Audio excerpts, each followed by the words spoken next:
বঙ্গবন্ধুকে হত্যা করার পরে বঙ্গবন্ধুর খুনিরাও তো বাংলাদেশের বঙ্গভবন পরিচালনা করেছে অস্ত্রের মুখে, বুলেটের মুখে, ব্যানেটের মুখে।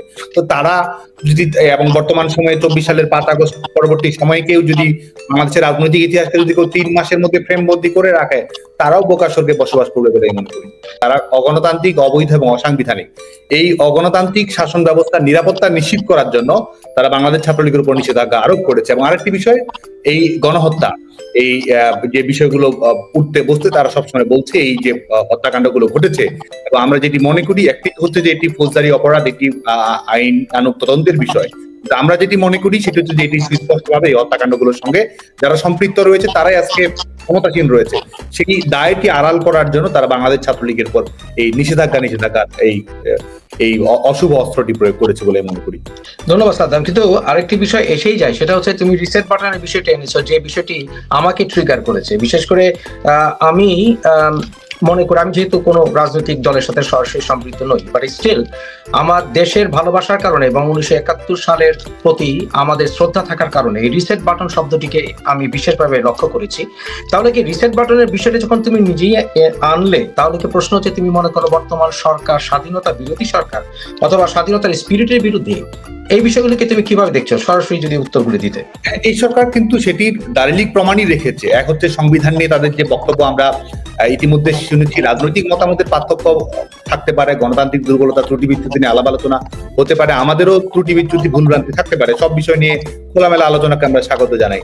কিন্তু তারা আজকে যে বিষয়টিকে সামনে রেখে এই রিসেট বাটনের কথা নিয়ে এসেছে এবং তাদের কাজে কর্মে যদি আমরা সেটির প্রতিকায়ন আমরা দেখতে পাই, মুক্তিযুদ্ধের অঙ্গীকার, মুক্তিযোদ্ধাদের প্রতি বাংলাদেশের জনগণের যে সম্মাননা রয়েছে সেটিকে ধূলিসাৎ করা এবং 71 সালকে প্রতিস্থাপিত করার একটি প্রচেষ্টা, এবং আমাদের 71 সালের ব্যাপারে বাংলাদেশের জনগণের যে দৃষ্টিভঙ্গি, সেই দৃষ্টিভঙ্গিকে বদলে দেওয়ার একটি অপচেষ্টা আমরা দেখতে পাচ্ছি।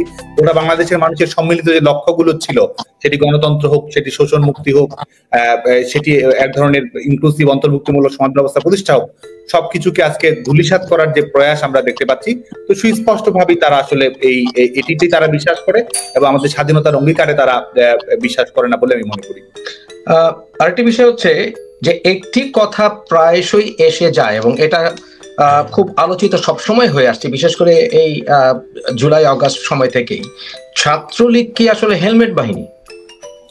প্রশ্নই আসে না। এটিও আমরা মনে করি যে এটি ক্যারেক্টার অ্যাসাসিনেশন করার একটি প্রচেষ্টা হিসেবে এটি করা হয়েছে। বাংলাদেশ ছাত্রলীগ একটি ছাত্র সংগঠন এবং বাংলাদেশের স্বাধীনতা আন্দোলনে, আমাদের স্বায়ত্ত শাসনের আন্দোলনে এবং স্বাধীনতা পরবর্তী সময়ে গণতান্ত্রিক আন্দোলনেও বাংলাদেশ ছাত্রলীগ গুরুত্বপূর্ণ ভূমিকা রেখেছে, নেতৃত্ব দিয়েছে বাংলাদেশ ছাত্র সমাজকে।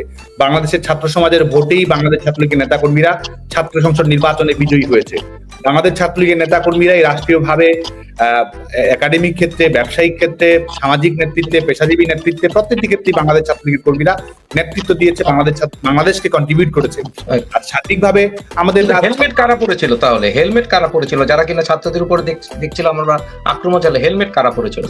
দেখুন, অপরাধ যদি কেউ করে থাকে সেটি হেলমেট পরে থাকলেও সে অপরাধী, হেলমেট না পরে থাকলেও সে অপরাধী। কিন্তু একটি ছাত্র সংগঠন, একটি ছাত্র রাজনীতির সমস্যা বাংলাদেশে রয়েছে। ছাত্র রাজনীতির মধ্যে নানা নেগেটিভ কম্পোনেন্ট প্রবেশ করেছিল। বাংলাদেশ ছাত্রলীগের বাইরে থাকতে অনেক ক্ষেত্রে হয়তো আমরা শিক্ষার্থীদের প্রত্যাশিত যে ছাত্র রাজনীতি, সেটি রূপায়ণ হয়তো আমরাও ঘটাতে সবসময় সক্ষম হইনি, সেটি আমি অকপটে স্বীকার করি। কিন্তু তার মানে এই নয় যে একটি ছাত্র সংগঠনকে এই ধরনের বিভিন্ন ধরনের ট্যাগ দেয়া, যেটির মাধ্যমে আমরা মনে করি মূলত যে ছাত্র সংগঠনগুলোর ব্যাপারে বাংলাদেশের ছাত্র সমাজের একটি অলিখিত নিষেধাজ্ঞা ছিল, একটি স্পিরিট ছিল, একটি প্রতিবাদ ছিল, সেটিকে কোনোভাবে দুর্বল করার জন্য আজকে এই ধরনের বিষয়গুলো নিয়ে আসা হয়েছে। এবং বিশেষ করে যুদ্ধাপরাধীদের দায় আড়াল করা, মানবতা বিরোধী অপরাধের দায় আড়াল করা, নিজের সন্ত্রাসী কর্মকাণ্ডের বিষয়ে এক ধরনের সামাজিক নমনীয়তা তৈরি করার জন্যই, অপরকে দোষী করে নিজের যে ঐতিহাসিক দায়গুলো রয়েছে সেগুলো আড়াল করার জন্যই এই প্রোপাগান্ডাগুলোর আশ্রয় গ্রহণ করা হয়েছে বলে মনে করি।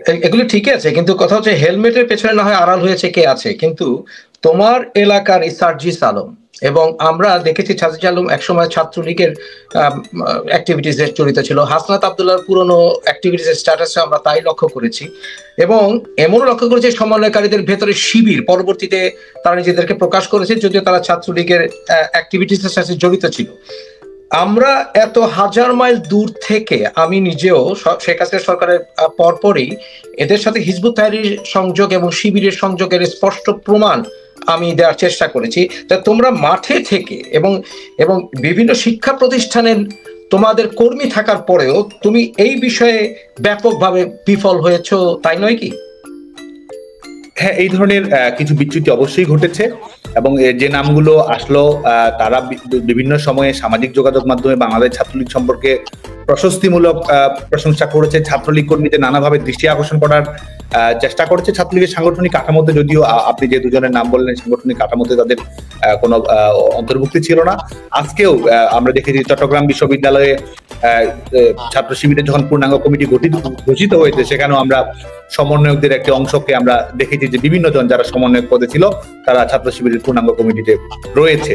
স্বাভাবিকভাবে আমরা দেখেছি যে একটি ছাত্র আন্দোলন, একটি ইস্যু ভিত্তিক আন্দোলন, সেই আন্দোলনের ব্যাপারে শিক্ষার্থীদের কমিটমেন্ট থাকে, শিক্ষার্থীদের দৃঢ়তা থাকে, শিক্ষার্থীদের সমস্যাটির সমাধান চায়, এটি একটি স্বাভাবিক বিষয়। এবং আমরা দেখেছি যে এই ইস্যুটিকে কিভাবে ব্যবহার করা হয়েছে, এবং এই ইস্যুকে কেন্দ্র করে তারা যদি সত্যিকার অর্থেই ইস্যু ভিত্তিক আন্দোলনে থাকতো, ছাত্রদের প্রকৃত যে লক্ষ্য ছিল কোটা সংস্কার, সেই ব্যাপারে যদি তারা কমিটেড থাকতো এবং ছাত্রদেরকে ভিন্ন খাতে প্রবাহিত করার যদি তাদের ব্যাপারে ভিন্ন খাতে প্রবাহিত না করার জন্য তাদের কোনো লক্ষ্য থাকতো, তাহলে কিন্তু এই পরিচয়টি আড়াল করার কোনো প্রয়োজন তাদের। আমরা অনেকবার শুনেছি, আন্দোলন চলাকালীন সময় অনেকবার শুনেছি যে এখানে শিবির জড়িত, সরকার পতনের আন্দোলন জড়িত, ইত্যাদি বিষয়গুলো জড়িত। কিন্তু গতকাল আমরা মাসুদের যে সমন্বয়কারী মাসুদ, ওর কথা থেকে সে স্বীকারই করেছে, মূলত যেটা আমরা সাসপেক্ট করছিলাম যে স্বীকারই করেছে মূল টার্গেট ছিল সরকারের পতন। কিন্তু একজনকে তোমরা ধরতে পারোনি। অ্যামেজিং একটা বিষয়। দেখুন, আমাদের একটা নাম আমরা জানতে পারিনি, একটা নামও আমরা জানতে পারিনি যে এরা সরাসরি কি কাজ করছে। সারা বলেছে যে সারা শিক্ষা প্রতিষ্ঠানে তারা বহু বছর ধরে এই পরিকল্পনা করে আসছিল, যেটা গন্ধ আমরা পাচ্ছিলাম। কিন্তু এই দায়িত্ব কে নেবে? প্রথম কথা হচ্ছে যে আমরা কিন্তু এই কোটা ইস্যুর আন্দোলনে বাংলাদেশ ছাত্রলীগও আমাদের জায়গা থেকে আমরা দায়িত্বশীল ভূমিকা পালন করার চেষ্টা করেছি। শিক্ষার্থীরা জানে আজকে বাংলাদেশ ছাত্রলীগ সম্পর্কে যতই এক ধরনের নিষেধাজ্ঞা দেওয়া হোক, বাংলাদেশ ছাত্রলীগ সম্পর্কে যতই প্রোপাগান্ডা পরিচালনা করা হোক, শিক্ষার্থীরা কিন্তু জানে যে কোটা সংস্কারের ব্যাপারে বাংলাদেশ ছাত্রলীগের আন্তরিকতা। বাংলাদেশ ছাত্রলীগ কোটা সংস্কার করার জন্য সংশ্লিষ্ট সকল পক্ষের সঙ্গে কথা বলা, আইনগতভাবে বিষয়টি মোকাবেলা করা, সরকারের কাছে বিষয়টি তুলে ধরা এবং এটির সমাধান নিয়ে আসা। বাংলাদেশ ছাত্রলীগ এটির মধ্যেই সীমাবদ্ধ ছিল। কিন্তু আমরা যেটি দেখতে পেয়েছি এবং আজকে যে যারা স্বীকারোক্তি দিচ্ছে, আজকে তারা বলছে সশস্ত্র বিপ্লবের জন্য প্রস্তুত ছিল, তারা বলছে তারা এই পুলিশ হত্যা করা, শিক্ষার্থীদের হত্যা করা, এই ধরনের সেন্সিটিভ ফিলিং গুলো না হলে তারা এই ধরনের পরিস্থিতি তৈরি করতে পারতো না, এগুলো তারা বলছে। আর আমরা বাংলাদেশ ছাত্রলীগের, কিংবা শুধু বাংলাদেশ ছাত্রলীগ নয়, আমরা যদি বাংলাদেশের ছাত্র রাজনীতি সম্পর্কে যদি আমরা একেবারে বিশদভাবে খেয়াল রাখি, তাহলে দেখবো যে এই যে ইন্ট্রেন্স ইন ডিসগাইজ, এক ধরনের অনুপ্রবেশের মাধ্যমে ছদ্মবেশ, এক ধরনের ভিন্ন রূপ ধারণ করে অনুপ্রবেশ ঘটানো, এটি বাংলাদেশ ছাত্রলীগ এটির শিকার হয়েছে। অন্যান্য প্রগতিশীল ছাত্র সংগঠনগুলোর অভ্যন্তরেও কিন্তু এই ধরনের মৌলবাদী সংগঠনগুলোর অনুপ্রবেশ ঘটেছে। শুধু তাই নয়, সামাজিক সাংস্কৃতিক সংগঠনগুলো, বিভিন্ন সমিতিগুলো, এগুলোতেও কিন্তু এদের অনুপ্রবেশকে আমরা দেখেছি। এবং তারা আশ্চর্য বিষয় হচ্ছে যে আমরা কয়েক বছর আগে আমরা দেখেছি, বিশেষ করে 2022-এ প্রগতিশীল ছাত্র বিষয়গুলো যখন এসলো, তাদের অনেকেই যেমন মৈত্রী সহ তারা ছাত্র লীগকে নিষিদ্ধ করার কথা দাবি তুলেছিল। তবে আরেকটি বিষয় হচ্ছে যে তারা নিজেরাই এখন নানানভাবে সাইডলাইন হচ্ছে বর্তমান সমন্বয়কারীদেরকে। এবং আমরা দেখেছি, যেমন তিতুমির কলেজে বিষয়টি দেখলাম, তিতুমির কলেজে অনেক ইনফরমেশন আমার হাতে এসে পৌঁছেছে। সেখানে দেখতে পাচ্ছি যে হিজবুত তাহরীর মোটামুটি কন্ট্রোলে চলে গেছে তিতুমির কলেজ, এবং তারা চাচ্ছে এখন আর কোনো দলীয় রাজনীতি না হোক তিতুমির কলেজে। উল্টো একই বিষয়ে আমরা পরিলক্ষিত দেখতে পাচ্ছি যে এরা বর্তমানে একটি সরকার পার্টির মতো কাজ করছে সমন্বয়কারীরা, but at the same time তারা বিশ্ববিদ্যালয়, ঢাকা বিশ্ববিদ্যালয়ে এমনকি আমরা দেখেছি ছাত্র দলের কোন রকম পোস্টারিং এর বিরোধিতা করছে। এবং আবার গত দুদিন আগে আসিফ মাহমুদ সে বলেছে যে ডিসেম্বর জানুয়ারির ভিতরেই সে চাইছে সে পুরো বাংলাদেশে বিভিন্ন শিক্ষা প্রতিষ্ঠানগুলো, সংসদগুলো চালু হয়ে যাক।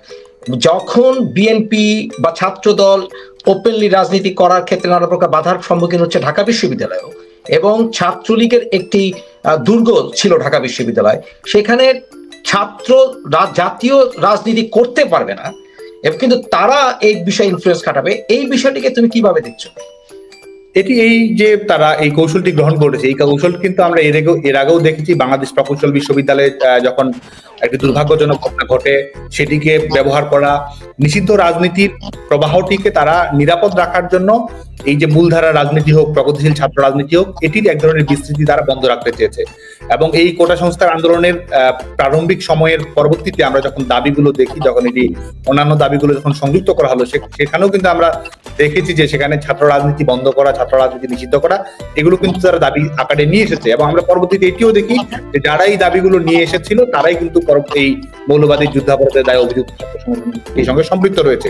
এবং বর্তমান সময়েও তারা যেখানে যেটি প্রয়োজন, যখন যেখানে প্রয়োজন হচ্ছে যে তারা ছাত্র রাজনীতি বন্ধ রাখলে তাদের সাংগঠনিক কর্মকাণ্ড নির্বিঘ্নে রাখা তাদের জন্য সহজ হবে, সেখানে তারা সেই ধরনের দাবি দাওয়াগুলো তারা নিয়ে আসে বা এক ধরনের জিম্মি করছে। আজকে তো বাংলাদেশের যে অবস্থা, আমরা আগে বলতাম মগের মূল্য, এখন চালু হয়েছে মবের মূল্য। এই তারা যা বলছে তাই হচ্ছে, সেটি বাস্তবায়িত হচ্ছে এবং সত্যিকার অর্থে এটি তো সরকারের লাঠিয়াল বাহিনীতে পরিণত হয়েছে। সরকারের যে এজেন্ডা রয়েছে সেই এজেন্ডাগুলো তারা এই এজেন্ডাগুলো কি বলে মনে করো? মেইন এজেন্ডাটা কি? প্রথম যদি এজেন্ডা বলি, প্রথম এজেন্ডা আমরা দেখতে পাচ্ছি যে আমরা এই সরকার আজকে বাংলাদেশে এক ধরনের, বাংলাদেশের জনগণ যাকে রায় দেবে তারাই শাসন ব্যবস্থা পরিচালনা করবে, জনগণের ম্যান্ডেট যার কাছে থাকবে তারাই শাসন ব্যবস্থা পরিচালনা করবে। আমাদের মুক্তিযুদ্ধের অন্যতম অঙ্গীকারিত হচ্ছে যে নির্বাচিত প্রতিনিধির কাছে ক্ষমতা হস্তান্তর করতে হবে। তো তারা ক্ষমতায় এসেছে, আজকে যারা জবরদখল করে রয়েছে তারা কিসের ভিত্তিতে ক্ষমতায় রয়েছে, কারা তাদেরকে ম্যান্ডেট দিয়েছে? প্রথম কথা হচ্ছে তাদের যে অগণতান্ত্রিক শাসন ব্যবস্থা, এটির নিরাপত্তা নিশ্চিত করার জন্য তারা এই শিক্ষার্থীদেরকে ব্যবহার করার চেষ্টা করছে এবং শিক্ষার্থীদের এই বিশেষ করে এই যারা এই সরকারের এই অবৈধ সরকারের কাঠামোর আওতায় এসেছে এবং তারাও এখানে এক ধরনের গুরুত্বপূর্ণ ভূমিকা পালন করছে। একটি হচ্ছে অগণতান্ত্রিক শাসন ব্যবস্থার নিরাপত্তা নিশ্চিত করা, আরেকটি হচ্ছে আইসিটি ট্রাইব্যুনালের যে তারা নাটক তৈরি করেছে। এটি আমরা মনে করি যে যুদ্ধাপরাধীদের বিচার বাস্তবায়ন, যেটির ব্যাপারে বাংলাদেশের সকল ছাত্র সংগঠনের এক ধরনের ঐক্যমত্য ছিল যে এই তুমি কি মনে করছো না বর্তমানে যে ট্রাইব্যুনাল তৈরি করা হয়েছে এখানে ফেয়ার ট্রায়াল হবে না?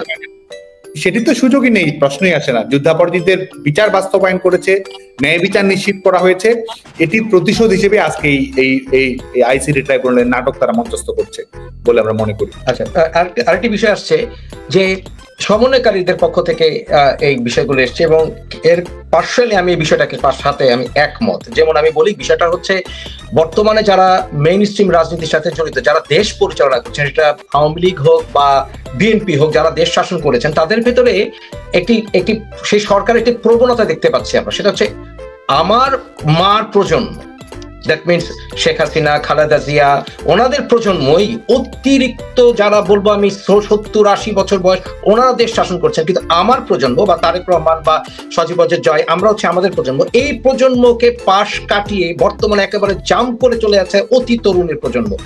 এই বিষয়টি কেন ঘটলো এবং এখানে নেতারা কি কুক্ষিগত করে রেখেছিলেন? অতি যারা স্বাধীনতা প্রজন্মের, তারা কি কুক্ষিগত করে রেখেছিলেন, নাকি নেতা সামনে আসতে দিচ্ছেন না অন্য কোনো কারণে? সেটা পরিবারতন্ত্র বা যেটাই বলি না কেন। What do you think of this? না, আমাদের তরুণদের রাজনীতিতে আসা, তরুণদের নীতি নির্ধারণী প্রক্রিয়া থাকা, তরুণদের পলিসি মেকিং এ থাকা, এটা স্বাভাবিকভাবেই রাষ্ট্রের জন্য ইতিবাচক। এটির জন্য তো একটি প্রক্রিয়া রয়েছে এবং এটির ব্যাপারে কিন্তু সেটা তো হয়ে আসেনি। আমরা দেখেছি যে আমাদের প্রজন্ম সামনে আসতে, বিশেষ করে 90-এর সাথে আমরা যারা জড়িত ছিলাম প্রত্যক্ষ বা পরোক্ষভাবে, আমাদের প্রজন্ম সামনে আসতে পারিনি। এবং আমাদের প্রজন্মে একটা বন্ধুত্ব ছিল, যেমন আমরা 90-এর অভ্যুত্থানের সময় আমার খুব ঘনিষ্ঠ বন্ধু ছিল বাহাদুর ব্যাপারী, এবং আমার আরেক ঘনিষ্ঠ বন্ধু ছিল, সে ছাত্র দলে, সে ছিল আমাদের নাদিম, আলী আক্কাস নাদিম। কিন্তু আমরা দেখছি বর্তমান প্রজন্ম, তোমাদের প্রজন্মে সে বন্ধুত্বের একটা ঘাটতি দেখা দিচ্ছে। But at the same time আমাদের প্রজন্মকে পাশ কাটিয়ে হয় অতি বয়স্ক নাহলে অতি তরুণ, এই ব্যাপারটাকে কেন ঘটলো? এরকম শূন্যতার জন্য কি আসলে যার যে সরকারের পতন হয়েছে অথবা যে সরকার আসতে চাইছে তাদের ভিতরে কোনো সমস্যা আছে কি সাদ্দাম?